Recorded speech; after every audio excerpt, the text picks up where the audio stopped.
Gardening. It boosts our mood, our mental well-being, our physical health. It feeds us, brings us peace and joy, draws whole communities together. No matter if you're a sophisticated horticulturalist, a flower adorer, or just starting to get green-fingered.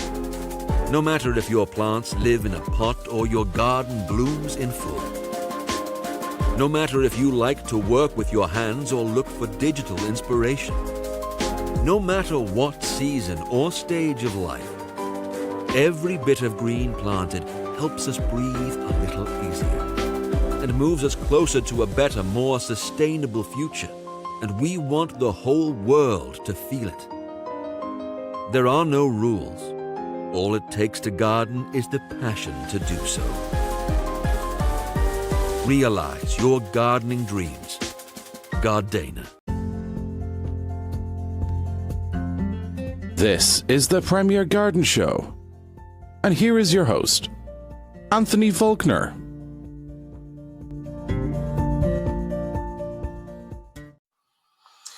Hi everyone, and welcome to another episode of the Premier Garden Show, episode 85 of the Premier Garden Show. And I'm pleased to welcome on, I suppose, another member of the Super Garden family, as I call it now. I've had quite a few of us on. So first off, Gary, welcome onto the Premier Garden Show. Thanks very much for having me. It's a pleasure to be here. So can you just, I suppose, start off and kind of introduce yourself and, you know, just say a little bit about yourself? Yeah, sure. So my name's Gary Hegarty. I'm from Derry. Like you say, I was on Super Garden there 2024. 2020, forgetting the year now, 2020, because we record it in the summer before it goes out. You kind of forget what year you're on. But I studied horticulture, always had a kind of interest in the design. And then watching Super Garden, I thought let's give it a go, and I was successful to get on it. But yeah, since then, really, I've been designing gardens professionally. But yeah, that's pretty much it. And I suppose going back to the early days, what kind of, gave you the push into going into garden? Was there anyone, I suppose, that maybe gave you a bit of inspiration, or was it just, as you said, something you always wanted to do as a young person? Well, actually, I was pretty late to horticulture. I started off as a graphic designer, so I went to University of Ulster, did graphic design, spent many years freelancing, and then in the newspapers. But I got into gardening whenever we got our first house. So that was 2006. But I was always messing about, kind of killing things and just learning.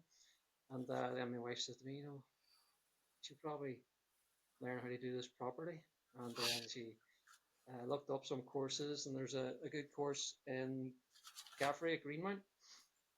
It's a government, government funded, so there's a lot of money there, a lot of investment, great teaching, great equipment, the works. So I signed up for a foundation degree in horticulture. They had a bit of design in it, and that's kind of why I signed up, because I wanted to get the proper kind of knowledge, the teaching of design, the programs, as well as plants. Like I said, I was killing everything, so I needed a bit of help. But that's how you kind of learn. You experiment, you learn not what to do, and that's how you move forward. But because I always had an interest in design since then, that's what I kind of aimed towards. So I was still doing graphic design in the background and kind of designing gardens, like amateur wise, with friends, family, that kind of thing. But yeah, Super Garden, that gave me the platform to kind of do it professionally. And then I suppose the name, I think it's Mindful Designs. Are there a reason behind that name? It's a kind of a catchy name too. I assume it's to do Yeah, with um, being, how important I suppose gardens are even to our mental health. But just the name just kind of stood out to me. yeah. So I saw a kind of niche in the market. Um, my son, my one of my sons is autistic, and especially like there are a few designers in the south who specialize, but there's nothing in the north, and there's very little kind of sensory gardens and things like that. And I seen when he was growing up, he was getting a lot of like positive interactions with nature. He was doing equine therapy, this kind of thing, and thought, there's something here that's missing. We need to really focus on the likes of the sensory, the wellness, and that kind of thing. So I thought there's bound to be families out there that need it as well. So I thought instead of just pigeonhole myself as a garden designer, I would focus more on the wellness and the sensory kind of element of it, and really learn about it, specialize it. And it's so actually I went and done an OCN in mindfulness and anxiety in children, just to get a bit of background as to what things that can help them, overcome anxiety, uh, and create that mindfulness through tools and things like that to see if I can actually bring that into the gardening. So that was good insight. So I've done that like about 2 hours once a week, nighttime after my jobs. But yeah, so I've always had an interest in the kind of being immersed in nature, using nature within your designs, using sights, sounds, fragrances, and seeing it firsthand. It's incredible the interactions with especially kids. They just stop, they look, they smell the flowers, they rub the leaves, the herbs and everything. They take it in. So yeah, that's kind of where I've got the most kind of passion and interest in that element of the design. Yeah, you're kind of like, I don't know, are you the right person? You seem to be the right person because I'll probably mail you, I suppose, after this, but I have been kind of given, I suppose, the task of, I kind of look after a kind of a sports centre, and they're interested in, I was pushing them, they're interested in putting a kind of a sensory kind of a garden up there. And I started it off, I've kind of like, I've had a kind of an outlay of what I want.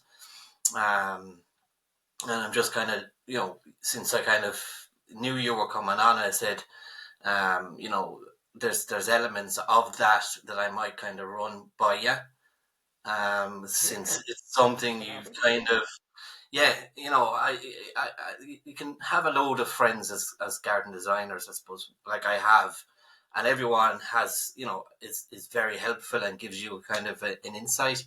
But how important it is to have someone that has that's their speciality, when it comes to kind of senses and blending things together. As I said, I have the outlay of the design. It's just kind of tying it together and getting the right planting and the right kind of sense to it. So I Yeah. might I might pick you up on that. Oh, definitely. No, I'll be up for that. Um, That's what I found that too. Like here in the north, like with like schools and council areas, whenever they say sensory gardens, they forget about the planting. It's very much the apparatus and things mm, like that, and they forget about the importance and the benefits of firing on some herbs, lavender. The works getting those mm. fragrances, and that's kind of what I've been kind of shooting about. Get the plants in. It's That's not what I'm just the saying. wood, Like, the wooden apparatus. yeah, and then you got, was it an FDSC in horticulture? When did that happen? Yeah. So that was I started just before COVID. So I thought let's get a formal kind of qualification because I wanted to make something official, so that people can trust you that you know what you're talking about. So I went and got a foundation degree in horticulture, and it was brilliant. It, it covered all the bases, everything from plant science, soil science, right the way through to estate management, where you're learning about how to do tree surveys, the works. And yeah, there was modules in there with design as well. So although I went into it thinking I'm not interested in the rest of the stuff, I just want to design. That's what I want to do. There was every single module you were pulling out wee nuggets of information that was going to benefit. And yeah, like plant ID was a big one as well, learning all the botanical names. So that was a huge kind of challenge.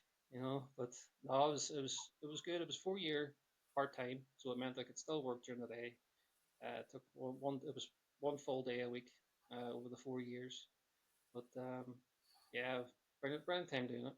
Met great lecturers, great kind of people I'm still in touch with as well. Learned a lot.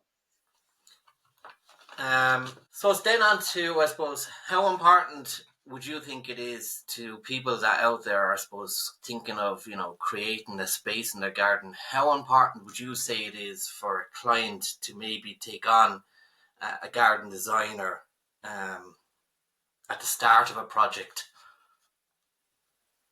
Yeah, I've actually been kind of pushing about how now is a great time to kind of get a garden designer on board. Because I've got clients that they're messaging me going, I can't get a landscaper until next spring, next summer. So that's they're already kind of the book's already fallen then. So I've been pushing, going, look, if this 2026 is something that you want to do, approach a garden designer, approach your landscapers now. But garden designers, they can give you bespoke designs. They come and meet you face to face or over the laptop. If they're far away in virtual capacity, they take everything that you need. Your the needs and wants of your space. Uh, you might want to entertain. You might want to have a barbecue area, like, or whatever it is. It might be wellness, it might be for yoga, it might be sensory, the works. But they take that into consideration.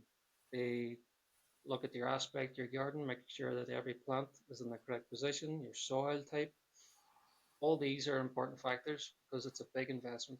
You're paying a lot of money, and you want that garden to last more than a year.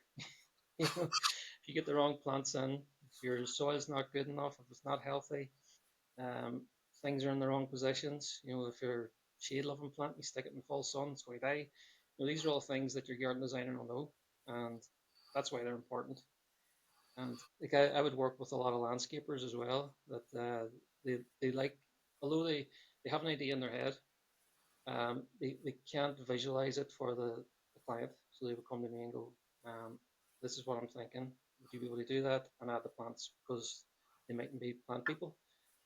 So I'd be, instead of just having the bog standard plants that you would normally see, and I can kind of think, well, have you thought about this? Gone down this route, with different textures, flowers, colors. So as a designer, you're able to offer that. But yeah, you're also then given the CAD kind of element of it.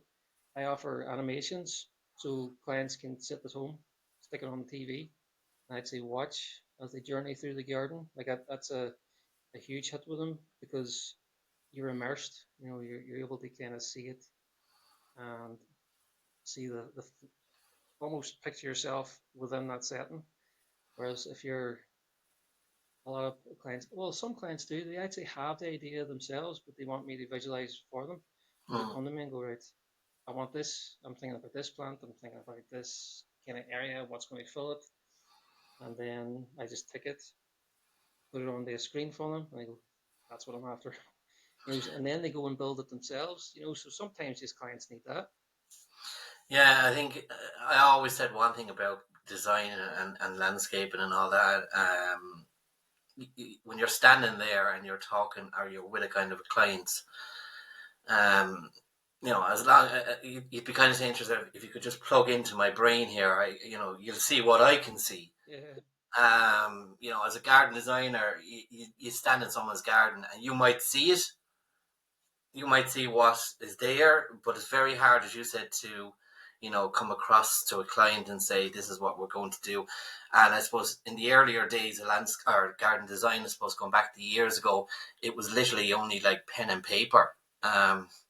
And that's what you were given. You were just given a piece of paper and a bit of a drawing, like a 2D drawing on it.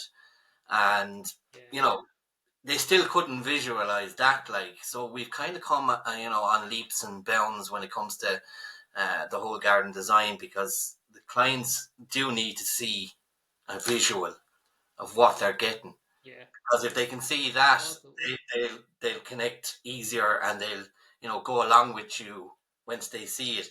But if Yeah. you're standing in their garden saying, "Oh, we're going to put a pergola here, we're going to do this here, and we're doing that here," they're kind of looking at you thinking, "What are you seeing?" Like, you know what I mean? Like, so it is. We have come Yeah, on totally. leaps and mountains.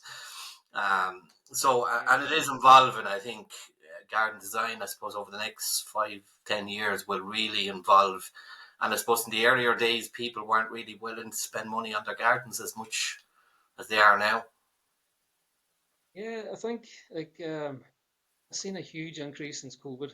You know, a lot of people, because they're working from home, they're getting used to it. You know, they're just looking out and they're saying, right, I want a nice garden to kind of sit and relax in. I think since COVID, you know, a lot of people are going back to the office, but it's still there. You know, they remember the kind of the walks in nature, getting out of the house when you were allowed. Um, but yeah, before that, although we had the odd program on about kind of garden design or landscaping or whatever, I don't think there was the same buzz as there has been the past maybe 5 6 years.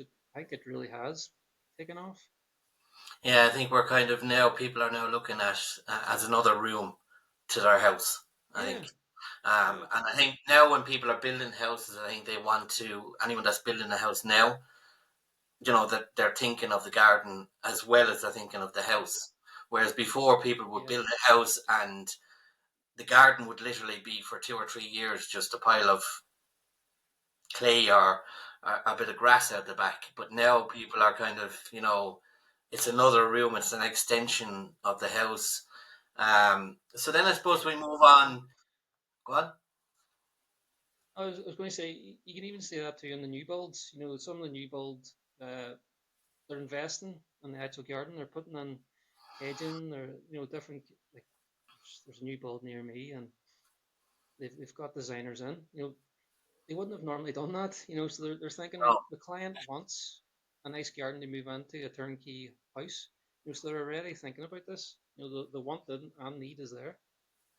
Yeah, it was, whereas before it was like we get an architect in to design our house, and then literally we look at the whatever, and then they'd say, right, we'll do the garden in 2 years' time, and then you have the elements then of, it's a lot easier to kind of, do the layout of a garden as the house is Mm. going up than it is to come back Yeah, in 2 years and try and build a garden then. So I think we are kind of, apart from having new builds, people are saying, look, we'll get an architect in, and then they're saying, look, we'll get a garden designer in, and kind of giving a garden designer a bit of an element to kind of run with the architect. So then I suppose moving on, what kind of made you, I assume you watched Super Garden before for years, like myself. Um, so what gave you, I suppose, what was the reason behind taking the plunge, as I would call it, um, to go on? I um, it's it it was there. You know, it was although I did watch it every year. It was always something. You know, could I do it? You thought about it, but it was kind of like you didn't have the confidence to kind of go for it. But then I made a decision. 2 3 years into the actual horticulture course, but I think that's when I'll actually go for it. And yeah, that was the kind of the driving force behind it. I thought, well, I'll just make the inquiry, see what happens, and then it just kind of snowballs. You didn't think you would get that far, but you send the inquiry, you get the response. It's like, yeah, we're interested. Can you do X, Y, Z? Produce a plan. And I said, okay. You produce the plan, and then there's the interview, and then another plan, and then before you know it, it's like, yep, you're successful. It's like, oh, okay. So it's real life. Yeah, and I kind of talking to, I had Debbie on, but I also was talking to Debbie up in Bloom this year, like, and Debbie, is one that applied for Super Garden and didn't make it, but someone pulled out, and that was her reason why she thing. And I also had someone on, I can't remember who it was, said they applied the year before, didn't get through. I was the same. I applied 2017, didn't get through. So there's a lot of us have, I suppose, have kind of went before. We actually, I went in 2017 and didn't make it, and then kind of said, right, I'll give it another go. And I think when I went up the first time, I think talking to Debbie too, the whole Super Garden is kind of different. It was kind of great to kind of get a different aspects, because when we did it, it was all in the 1 year. If you get my if it, just say for example, Europe was 2024, we would have started the build in 2024, and then the winner would have gone on to bloom in 2024. Whereas in the newer days now, it's done the year before, and there's a bit of a gap. And also, you're kind of, I had a conversation with Monica up in me and Monica. I get on so well with Monica. Well, I had a conversation with Monica in Bloom about it, and I remember she said the same word she said to me when sitting down with me. She said, change the whole aspects of Super Garden. I was the one that complained the year I was on about the budget wasn't big enough. We had 10,000, which was all in. Yeah. The year after I was on it, there was an extra 5,000 for planting. You know what I mean? And I said that it wasn't fair that all the designers were spread around the country and stuff like that. So I was delighted the year after, that there was changes, because I do like the whole. How did you find the whole of working beside your fellow designer? Whereas I suppose the first time I would have saw my fellow designers' gardens would have been on television. Like, I wouldn't have seen their garden until I saw it on television, like everyone else. Whereas you kind of are working together. You work together. Yeah, the format now is brilliant. You like I know, well, my year in particular, like we were all mates. Four of us lived in the same house while we were there. So it was me, John, Pedro, and Brita. Brita was in our house. Now the only person that didn't live in the house was uh, Diana. She had to travel from Dublin. So I think the cutoff was over an hour away. So we all came from, like, John was Kildare, Pedro was Wexford, I think. Uh, Brita was Kilkenny, I think. So we all stayed in the same house, about 15 minutes from the site. So, like, you That were living was with people, you got on so well, and people were making dinners and things like that. And yeah, we just popped into each other's garden. It was was nice to that see how you're getting on. like living in a house? Was that something you decided to do, or was that something that was kind of suggested by the producers, that there's an option for you to stay in a house? Yeah, so if you came from far away, they would put you up. So I think the cutoff was an hour. So I was 3.5 hours away, so there's no chance I was going back and forward. But it just so happened that year we were all kind of spread around the place. So yeah, they put us up all in the same house. But That's yeah, it was great fun. that because like I assume that's what happened with Debbie and all that, but I never kind of got that part from Debbie. She had never fit me in about like, I suppose, like a big brother feel to you. Yeah, Like, I because think the I mindset said, changed. yeah, I said to myself there when it was on, when the new kind of farmer came on, I said, and they picked the housing estate. I said, how would that work? Like, that would only favor people living up that end of the country. Like, if you were living down in the Cork or somewhere like that, how could you travel from Cork to to wherever the thing was every day up and down, like 3 hours up and down, 3 hours? I said that wouldn't work. But now I know the whole process. You literally lived. What was it for the? How many How many weeks did you live together for? What was it? About 4 weeks, 4 or 5 And weeks. I So it assume was you went quite a home bit. at the Yeah. weekend. I didn't. No, I stayed No, on the full time. Like, I think Pedro, he went back once or twice. John went back a couple of times. Rita was she was finished. pretty early on. So she was away for a good few weeks, but yeah, I was there because I actually, this is the thing too. I left a lot of my tools at home, like the tools that I would use for later on in the build, like my secateurs, that kind of thing, just to kind of tie stuff up. But because I never went home, it was like I didn't have them, so I had to just make do. So I was just so pushed for time. I didn't leave that place. I was there from 7:30 in the morning, didn't leave till 9 o'clock at night. And the last day I was there till midnight. So it was long days. I'm literally now, I'm blown away when I have found out that you actually, the designers live together. So that really must have, I suppose, created a real family vibe, because I would have assumed you were working together for 4 weeks and then you left and you were all gone. But now you kind of worked beside each other, went back, Yeah, shared a house with each other. It must have been a really kind of fun experience, and I yeah, really yeah. We're all mates. We really were. Just got on so well. Even though Dana wasn't in the house, like we seen her on the site. We all got on so well. It was a no, it was a good year. All and good people. how did you find the whole experience? I suppose from day one to the finish, like the building and of the garden. How did you find that?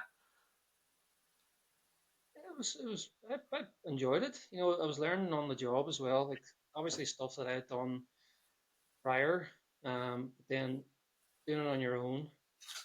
I was literally kind of 99% of the time on my own. But kind of hindsight, I really should have tried to get some people in. But no, although I think I lost about a stone, maybe even 2 stone, the amount of work I was putting on and calories burned.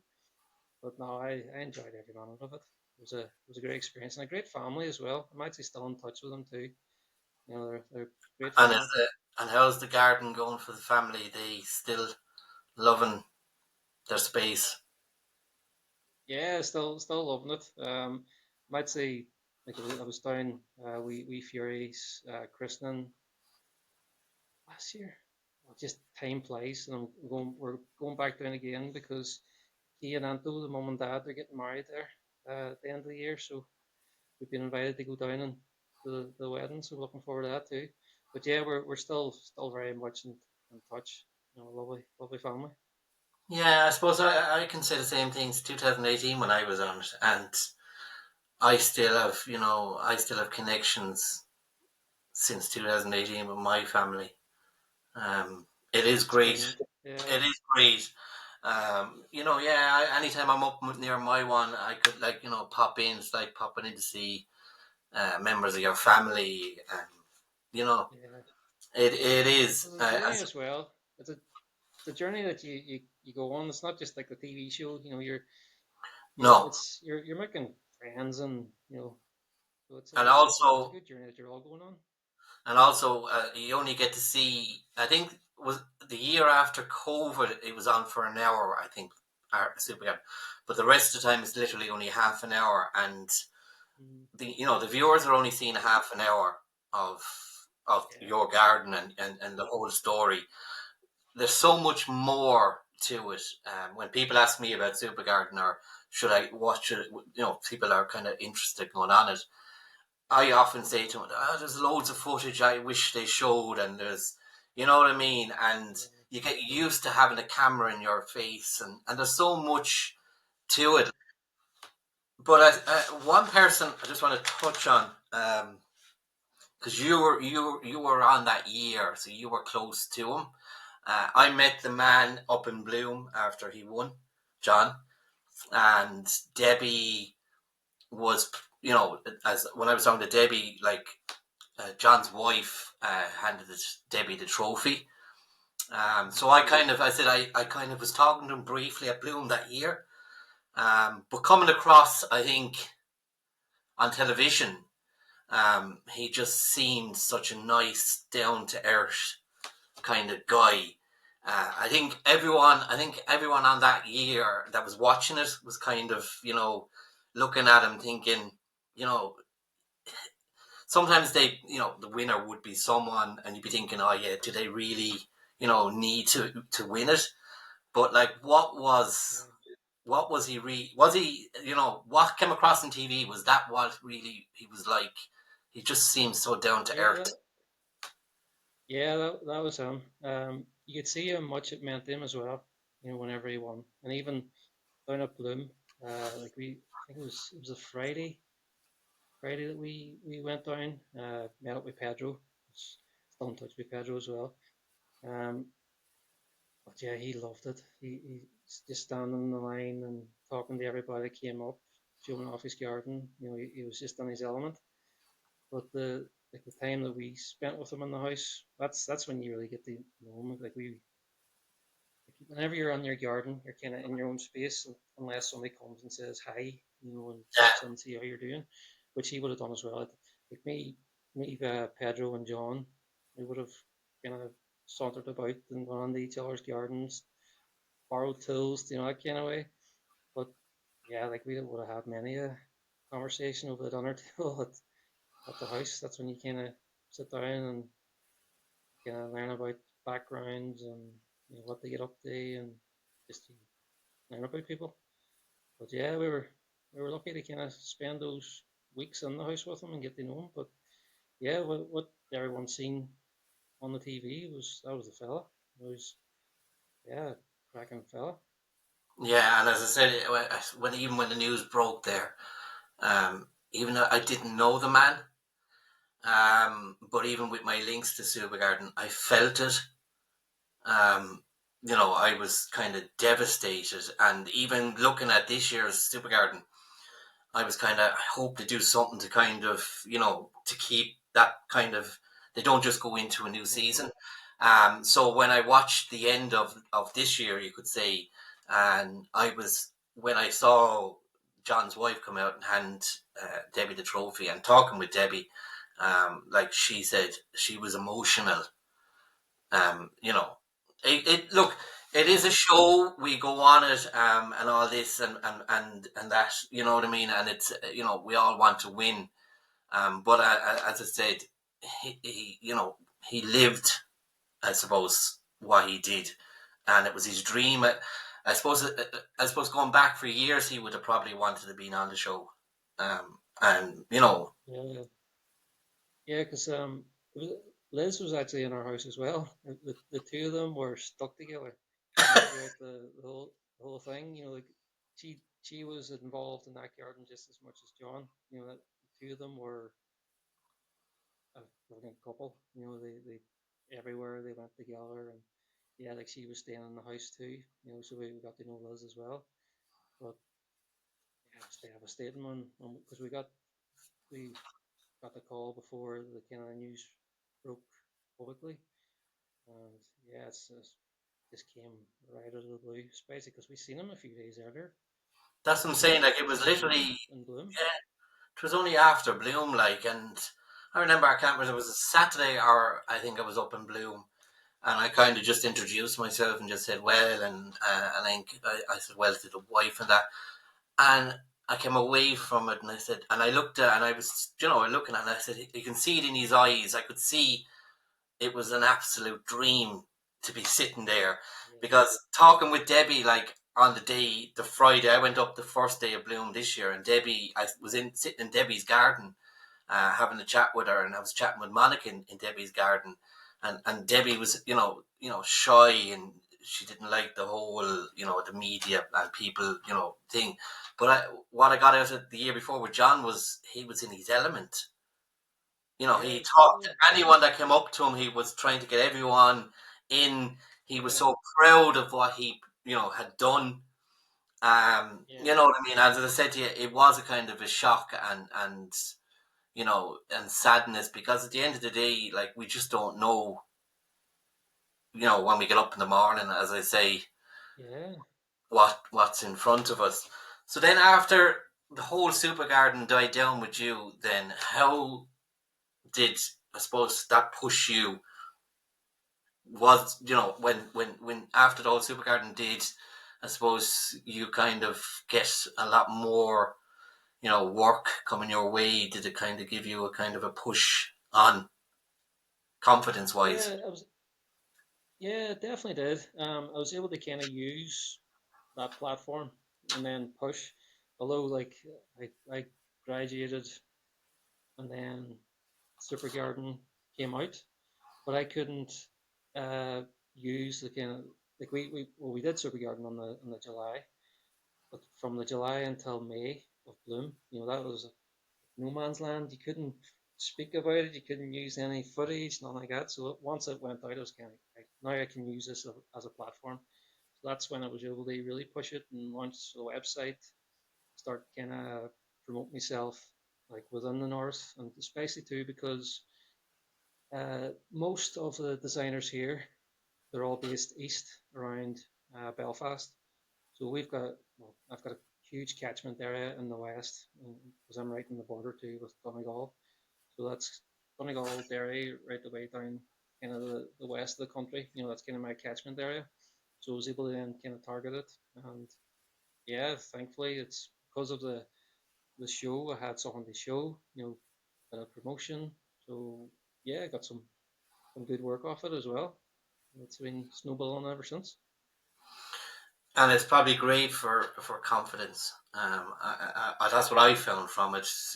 Your confidence is skyrockets because you have a little bit of a belief that you can, do Yeah, this, or you can, as I say, you kind of jump at it after as soon as it's over, and you're willing to take anything on, and you're more confident in what you do uh, when it comes to designing gardens.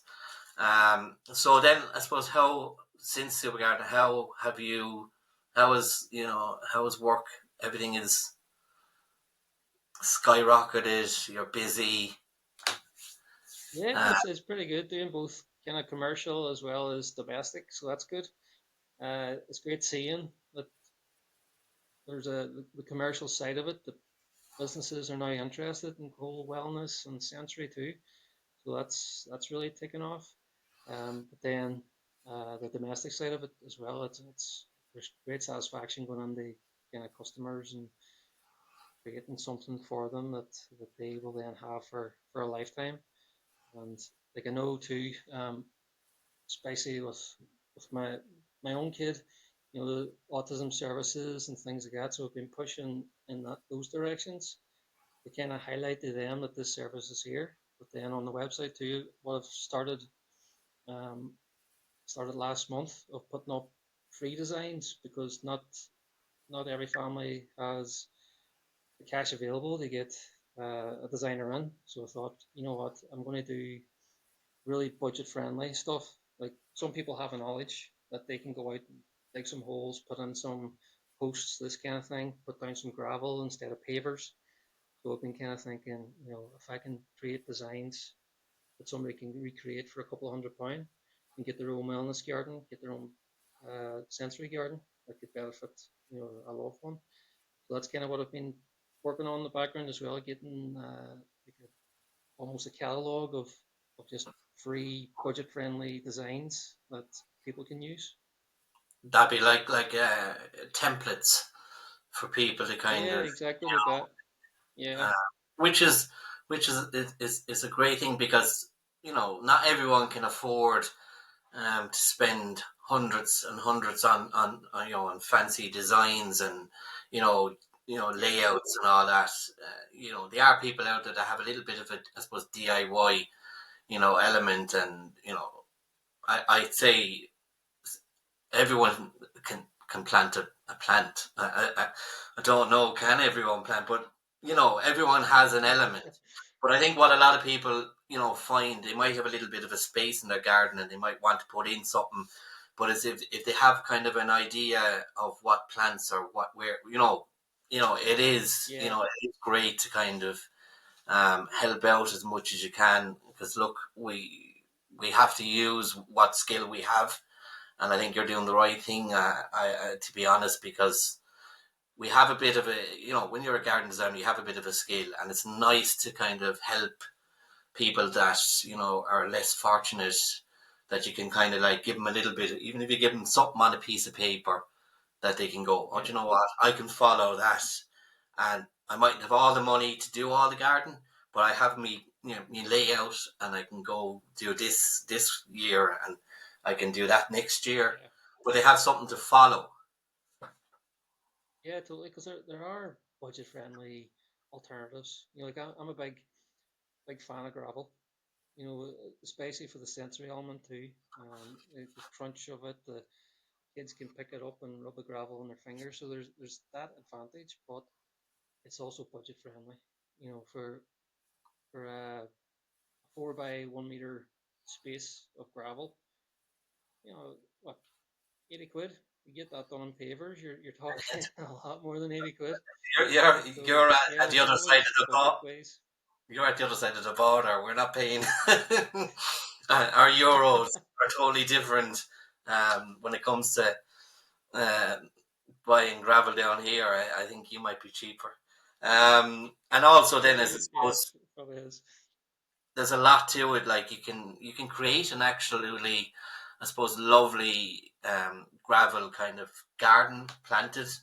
Yeah, Use a lot of grasses and elements like that. Like, and you know, I suppose we have to have a bit. Some people have to have a bit of grass, but it's there's so much more we can do around our garden than just having a bit of a lawn.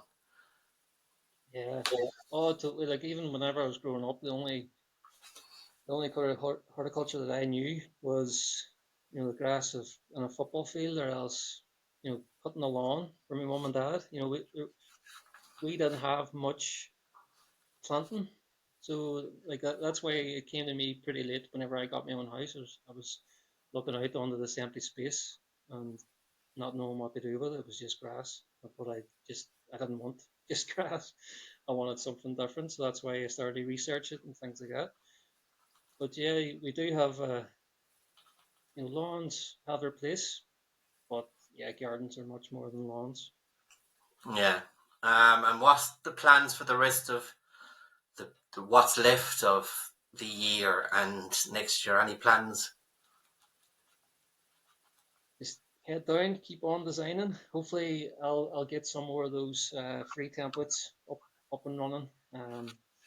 And yeah, just keep designing. This time I do a little bit of landscaping, but it's usually in spring. So when it comes to around June, that's when I focus entirely on design. It's because I can, whenever you're landscaping, it takes up a lot of time. So I only do kind of small jobs with the landscaping because I want to just be self-employed. I don't want to be employing other people because then it takes away from the design as well. So yeah, just the rest of the year, keep on designing. Hopefully, work towards spring, get some of these designs realized. Then. I enjoy the whole design. I can see why people want to be a garden designer because it's just such a great, sense of you're giving someone something, a family, a space that they can enjoy for years to come.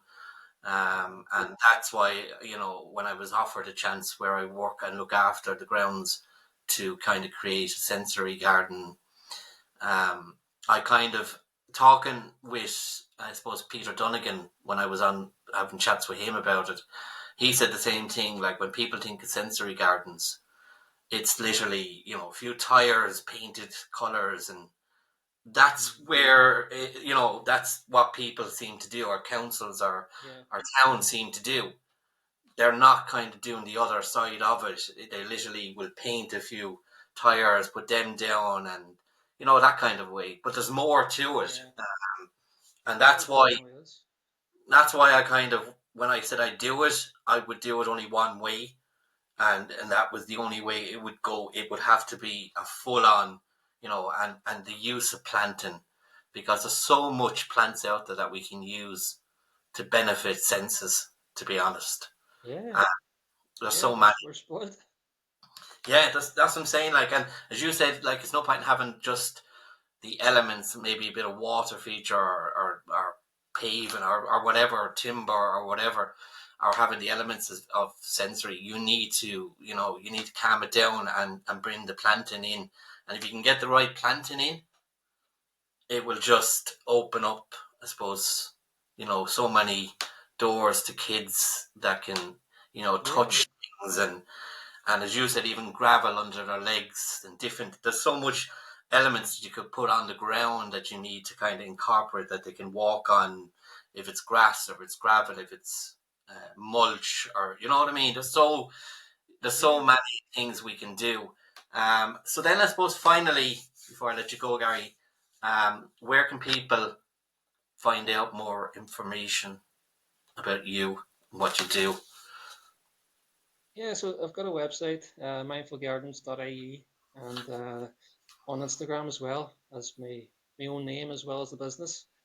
But yeah, I've got the Instagram for myself. That's where I post up. I go to gardens, visit gardens as well as my designs, and I keep the mindful gardens for my actual designs.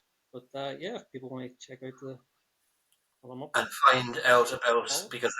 find out about how they can get a kind of a free template, which will, yes, I assume, will help a lot of people, to be honest, because there's a lot of garden designers out there that are in it to design gardens to make money, and all that. But it's nice to see someone, a fellow designer, kind of think about other people, and people that are not as haven't got might have money to kind of create a garden or to do a garden or put in yeah, plants, but wouldn't have the knowledge on how to kind of lay it out.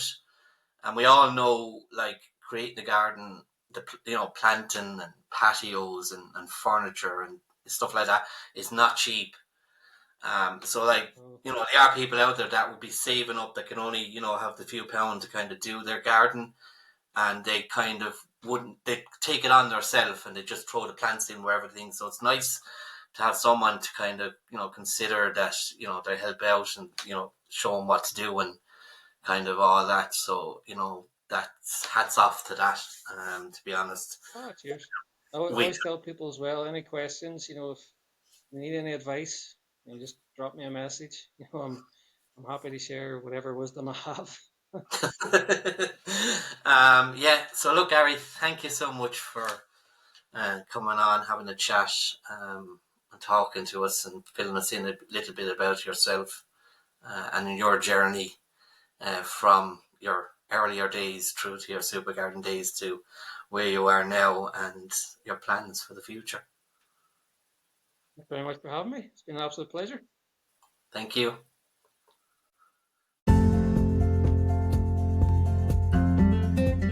Thanks for listening to the Premier Garden Show, and we will see you in the next episode. Be sure to like, share, and subscribe, and join all our social media.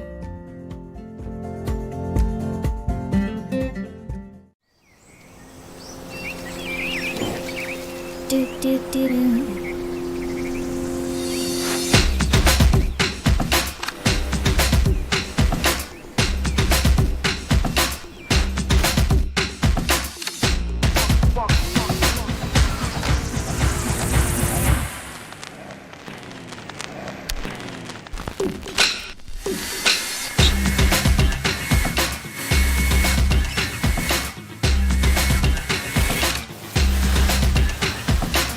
Do, do, do, do, do, do, do.